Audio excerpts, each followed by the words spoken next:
Hello, everybody, and welcome to the Arkham Files. My name is Dr. Henderson. My name is Dr. Boose. And today we are discussing yet another one of Batman's notorious rogues. Today we are discussing the case file of the hoodlum of hats himself, the Mad Hatter. What do you think of this character? I've never even really been a Mad Hatter fan. And only time I've ever was like really interested in him was in the Arkham City mission. That was it. But not really the biggest Mad Hatter fan. If I'll be frank with you. But what's your feelings on him? I like him. He's not in my top 5. He might possibly be in the low of the top 10, but he's probably not even in my top 15. Oh wow! But, yeah. Oh, maybe after today I just prefer other people. Maybe after today you'll be more interested in the characters. So let's go ahead and get into the case file of the Mad Hatter. The Mad Hatter, Jervis Tetch, is a supervillain appearing in comic books published by DC Comics, commonly as an adversary of the superhero Batman. He is modeled after the Hatter from Lewis Carroll's novel Alice's Adventures in Wonderland, a character often called the Mad Hatter in adaptations of Carroll. He is also a scientist who invents and uses technological mind control devices to influence and manipulate the minds of his victims. He is one of Batman's most enduring enemies and belongs to the collective of adversaries that make up Batman's rogues gallery. The Mad Hatter has been substantially adapted from the comics into various forms of media, including feature films, television series, and video games. He's been voiced by Roddy McDowall in the DC Animated Universe and Peter McNichol in the Batman Arkham video game series. He's also been portrayed in live action by David Wayne in the 1960s Batman series and Benedict Samuel in the Fox series Gotham. A variation of the character named Liam Crandall appeared in the 3rd season premiere of the Arrowverse series Batwoman, portrayed by Amitai Marmerstein. I am aware of most of these versions. Yeah, you told me that one of Gotham was really good. Yeah. But there's also nothing really to compare it to than the 60s one, and everything's better than that, so. Yes. All right, let's get into some publication history. Created by Bill Finger and Lou Sayre Schwartz, the Mad Hatter made his first appearance in Batman number 49 in October of 1948. Jervis Tetch is fascinated with hats of all shapes and sizes, as well as the Lewis Carroll's children's book Alice's Adventures in Wonderland and its sequel Through the Looking Glass, particularly favoring the chapter A Mad Tea Party. According to Dr. Blacklock of Arkham Asylum, Jervis is obsessive-compulsive and highly delusional. He's got an immature self-image, so he just identifies more with children than adults. Oh, and he's a genius, too. Blacklock also knows that when agitated, Tetch begins rhyming as a defense mechanism. Tetch often quotes and makes references to Carroll's Wonderland novels, and sometimes even fails to discern between these stories and reality. In addition to his obsession with Lewis Carroll, Tetch has also shown an additional obsession for hats.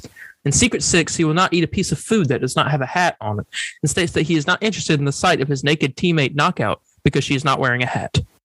In the graphic novel Arkham Asylum, A Serious House on Serious Earth, it is strongly implied that he is a pedophile. His storylines in Streets of Gotham number 4 and Jeff Loeb and Tim Sale's Batman Haunted Night, which is a really good book, by the way, also imply an unhealthy fixation on children, such as when he kidnaps a young Barbara Gordon and forces her into a tea party just as Alice, as well as kidnapping other runaway children and dressing them up like characters from Alice's Adventures in Wonderland. Oh, very disturbing stuff, that's for sure. Exactly. Let's get into his backstory. Growing up, Tetch was a lonely, awkward child shunned by other children and living in his own fantasy world. As an adult, he becomes a neuroscientist and at some point moves into a boarding house owned by Ella Littleton. There, he befriends Ella's daughter, Connie, and her friends in her junior high school computer club, sometimes helping them with their projects. A few years later, when Connie's in high school, she gets pregnant.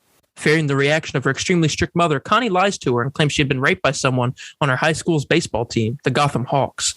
Ella, in turn, approaches Tetch for help and convinces him that the Gotham Hawks are bad kids. Tetch agrees to use his mind control technology on a member of the team, making him use a pipe bomb to kill the other players. Although this is Tetch's first known criminal act, his involvement in the locker room bombing would not be discovered until years later. Huh. So, okay. Very, Oh, wow. Okay. Sorry, I didn't think it was going to go there. Wow. Okay. Yeah. Mad Hatter is one of the crazier or more psychotic villains. Oh, yeah. Yeah. I mean, at least the other villains you can like semi-reason with, but this guy you can't. Oh, yeah. Yeah, I'd say Mr. Freeze I could reasonable with. That's why I like him so much. This guy's like he's just insane, you know? Yeah. It's crazy. All right, let's get into the Golden Age. In his first appearance as the Mad Hatter, Tetch attempts to steal a trophy from the Gotham Yacht Club and begins a crime spree that ends when he is foiled by Batman while he's trying to rob spectators from a high society horse show. Tetch is subsequently sent to Arkham Asylum, although his fate is not revealed until Detective Comics number 510. The Mad Hatter is not seen again in the Golden Age of comic books. One appearance. All right, let's get into the Silver Age.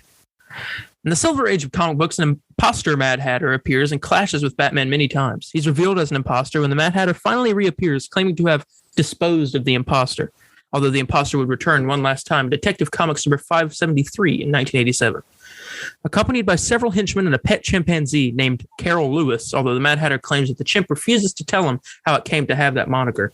The Mad Hatter kidnaps Lucius Fox, the CEO of Wayne Tech. Although he holds Lucius for ransom, the Mad Hatter also unveils a device allowing him to copy the knowledge in Fox's brain, which he intends to use to make an additional fortune. However, Lucius Fox is rescued by the Batman, who also captures the Mad Hatter and his henchmen. The Mad Hatter's next appearance marks the first time he's portrayed in comics with the mind-controlling devices for which he would eventually become best known. Allying himself with other villains in an attempt to kill Batman, Hatter uses mind-controlling hats on Scarecrow, forcing the villain, who had been paralyzed with fear, to fight. When Batman overcomes his attackers, Tetch flees and appears to die on a bridge under the wheels of a train. In actuality, he had escaped by jumping onto a track that had been passing underneath the bridge. Subsequent encounters with Batman resulted in Tetch being sent to Arkham. During another early encounter with Batman, the Mad Hatter escapes from Arkham in time for Halloween and makes his home in an old mansion that had been abandoned after gruesome murders years before. Retreating deeply into his delusions about Wonderland, Tetch offers sanctuary to runaway children, asking them to return to dress up as characters from Alice in Wonderland and attend his tea parties, where he serves them drugged tea to keep them sedated. Around this time, the teenage Barbara Gordon comes to Gotham, having been adopted by her uncle, Commissioner Jim Gordon, following the death of her parents. Barbara sneaks out against her uncle's orders and goes to Gotham Park, where she soon finds herself being chased by a group of masked men with knives.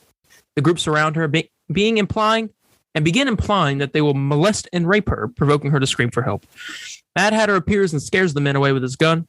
Tetch takes her to his Wonderland, quote-unquote, where she is expected to play the role of Alice.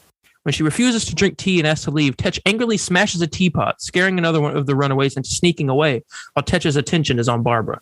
The boys leads the police and Batman to Tetch's hideout, and Tetch is defeated by Batman while Commissioner Gordon rescues Barbara. All right. Very dark stuff. That is very.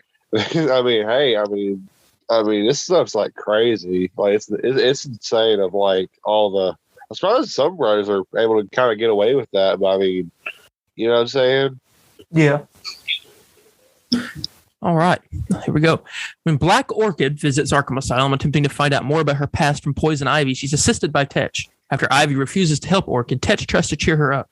He also reveals that he's been helping other inmates at Arkham, such as bringing Ivy things to make her plant-animal hybrids with. I believe in helping people, he explains. We're all put here for a purpose, I say, but it's still nice to get a thank you. Tetch is delighted to receive a small flower as thanks for his help. Tetch is also aware of Animal Man's identity as Buddy Baker. He's seen laughing hysterically in Arkham with the final page of The Return with the Man of the Animal Powers, the second Animal Man story, after which he is dragged back to his cell. In the Nightfall saga, the Mad Hatter is the first to strike following the breakout from Arkham. He invites all criminals to a tea party to which Batman and Robin would come. One of the criminals was Film Freak, on whom Tetch uses a mind control device, sending him to find the person that broke them out of Arkham. Batman and Robin come and defeat the Mad Hatter as Film Freak is defeated by Bane.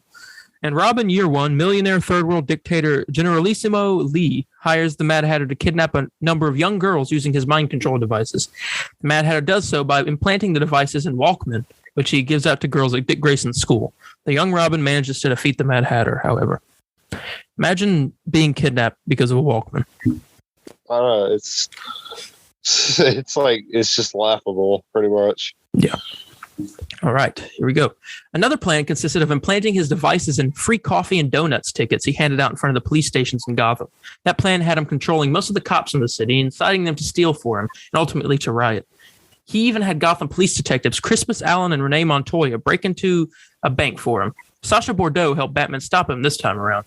Mad Hatter shows up in Gotham after he's rocked by a devastating earthquake. He adds to his body count, callously murdering a policeman. His goal is to unearth a trove of valuables, which in the end turn out to be classic hats. Tetch's role in the deaths of the Gotham Hawks high school baseball team is eventually discovered by detectives in the Gotham City Police Department. Tetch, imprisoned at Arkham at the time, is interviewed to find his motive. After sending the police away, telling them the team had been bad kids and that they deserved it, Tetch contacts Ella Littleton and warns her that the police might uncover her role in the bombing. Tetch had given her one of his mind-controlling hats years before, which he used to try to take control of a guard to try to help Tetch escape from Arkham. The Hatter is called as he tries to escape, and the mind-controlled guard fires on police before dying in return fire. Tetch himself was shot multiple times and left in critical condition. Distraught at the news, Elle Littleton inadvertently tells her daughter Connie that Tetch had killed the team for her to avenge her honor. Connie informs the police of everything that had happened, and Elle Littleton is arrested.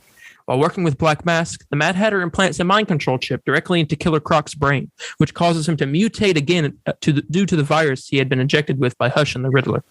Killer Croc embarks on a quest to get payback on those responsible for his mutation and starts with the Mad Hatter.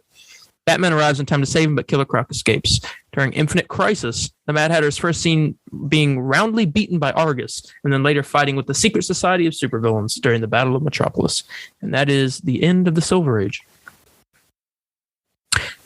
All right. Here we go.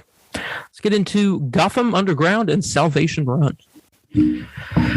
More recently, Mad Hatter appears in Gotham Underground #1 in August of 2007, alongside Scarecrow, Hugo Strange, the Penguin, and Two-Face, who have gathered together to assist him in escaping Gotham in light of the disappearance of other villains due to the Suicide Squad and Amanda Waller kidnapping and deporting villains off-world in Countdown to Final Crisis. During their meeting, however, the Suicide Squad break into the building and arrest them. He's later seen on the Hell World in Salvation Run #2 in January of 2008, confirming that he has indeed been deported off-world. He appears briefly during the final issue as the Parademons attack and escapes the Hell Planet alive thanks to Lex Luthor's device. And that's the end of that. All right, DC Infinite Halloween Special. In the first issue of DC Infinite Halloween Special, Hatter recounts a first-person perspective story of a small boy whose parents are murdered before his eyes by a blood-sucking humanoid bat. The story follows closely the actual origin story of Batman and is a close approximation of the Red Rain universe, noted in the Countdown Presents The Search for Ray Palmer series as Earth 43, wherein Batman is, in fact, a vampire. Vampire Batman. All right, Final Crisis. I'm into it. I'm into Vampire Batman. Yep. Final Crisis. In the 2008 DC storyline Final Crisis, Dan Turpin has been approached by the Question with regards to a recent string of child disappearances related to a mysterious group called the Dark Side Club. Turpin subsequently discovers that the club is led by Darkseid, who has taken on a human form after the events of Death of the New Gods.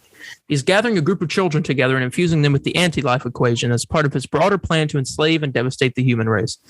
In Final Crisis #2 in 2008, Turpin discovers that Tetch played an instrumental role in assisting Darkseid and gathering the children together through the use of his mind control hats.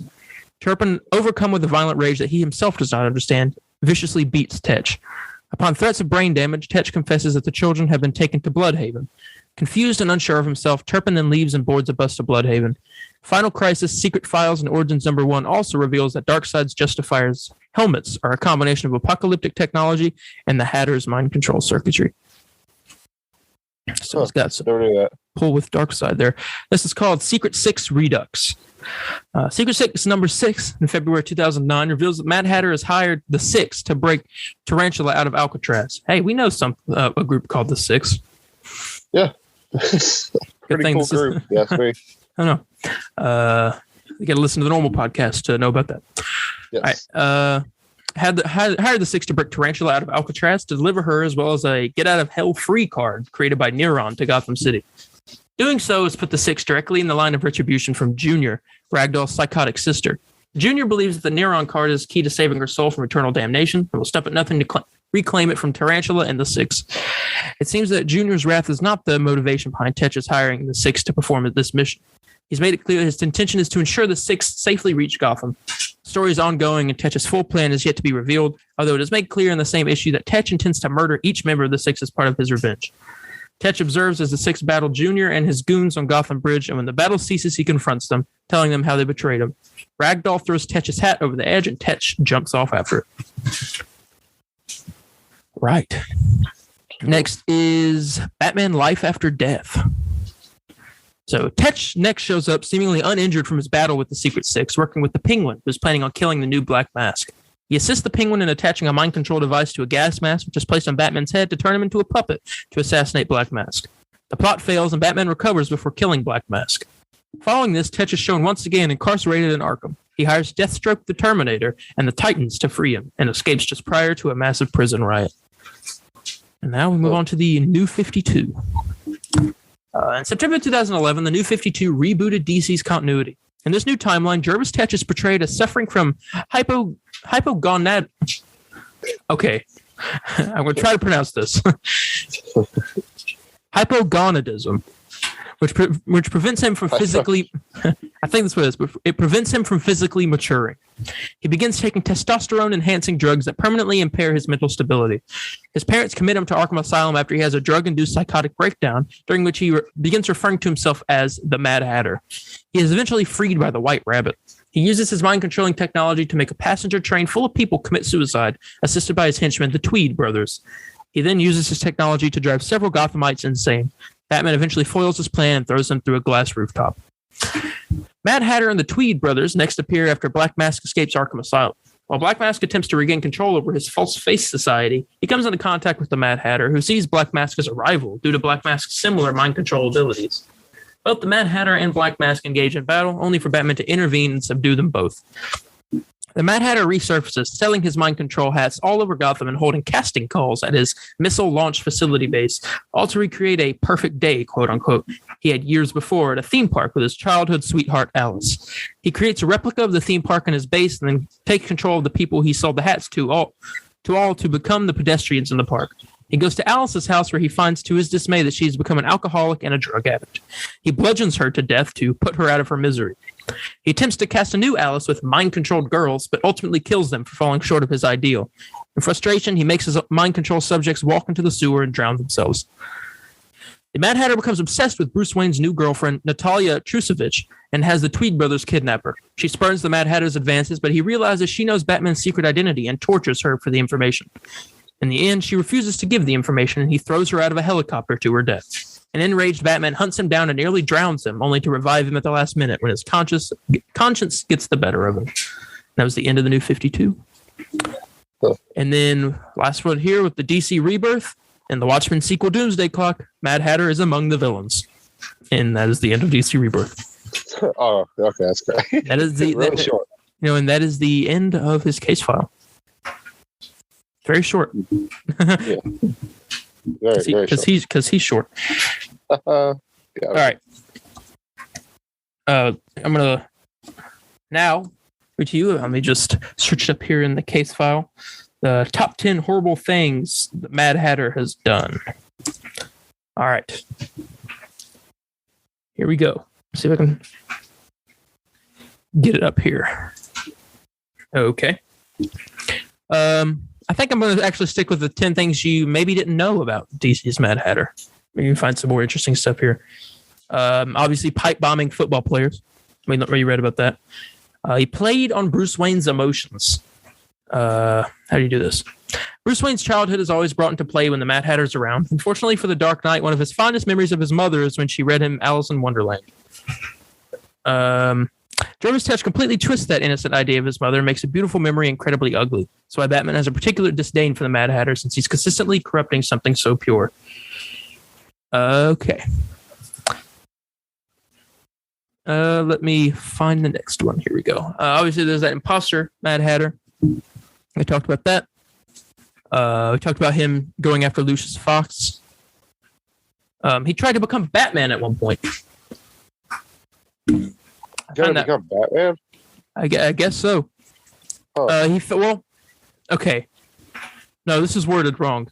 I do remember this. He tries to steal Batman's cowl. And then acts like Batman when he steals it. Oh, okay. All right. Obviously, his hat mind control, his obsession with little girls, which is weird. Yes, very. Yeah. He lured a bunch of cops to their death with donuts and free coffee. Talked about him joining the Secret Six, and he was outsmarted by Tweedledee and Tweedledum. Huh. He said the Wonderland gang is always What? I was gonna say, I don't know, I keep hearing more about Mad Hatter, and I'm all like, okay, I think we should have. I don't know. I think he would be a pretty good character to have in the Batman 2 or something like that. Mhm. Matt Reeves' universe. Yeah, I'd like that. I think it could work out really well. Played by Done Peter right. Dinklage. Peter Dinklage. He didn't matter. You say that. You better watch yourself. Oh, sorry. But yeah, yes, dude, please continue. this is the Wonderland Gang has always seemed like a perfect fit for the Mad Hatter, considering it's a group that models itself on the Alice in Wonderland stories. However, Tetch hasn't had the best history with the gang.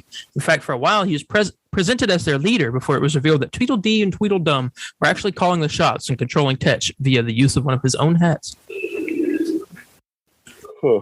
And that is the end of the top 10 things you might not have known about Mad Hatter. And thus being the end of the case file.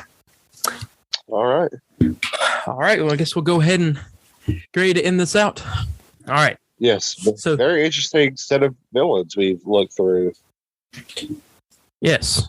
All right, everybody. Thank you for joining us this weekend. What's going on?